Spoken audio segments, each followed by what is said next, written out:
Hello everyone. पखाळ दिवसर अनेक अनेक शुभेच्छा एवं अभिनंदन। आमे ओडिया आम पखाळ बढ़िया। आम ओडिशार जेते आमर लोक अछंती जेमती कि गरीब ठू नहीं धनी पर्यंत चाषी हो मूलिया हो बा से धनी लोक भी हो बड़ लोक हो समस्त पखाळ बहुत पसंदर खाद्य। आजिर पखाळ दिवस मु कौन कौन बनई आसतु देखि नवा। देखु मुझे फुलकोबी आलू भजा, बड़ीचूरा, काकुड़ी, माछ भजा, टमाटो, पियाज, देखो बैगणी छाणी नहीं तापर छुई आलू ताकू गोटे भजा करिछि, पोटल भजा, साग भजा, आपण देखो पखाळ को केते सुंदर बनईछि।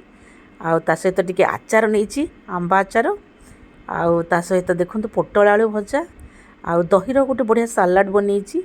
दही, काकुड़ी, गाजर, टमाटो पियाज मिसेकी ताकू पंचफुटण भुसुंगा पत्र लंका बघारिकी या सहित गोटे तरकारी बनई मिक्स वेजिटेबल। देखंतु आसंतु आम से पखाळर मजा नबा। आसंतु फ्रेंड्स माने एबे आम पखाळ खाई नबा। आपण माने भी एमती खातु, पखाळर मजा नियंतु, पखाळ दिवस को एंजॉय करंतु। जदि वीडियोटी भल लगे निश्चय सब्सक्राइब कर दियंतु। Bye bye.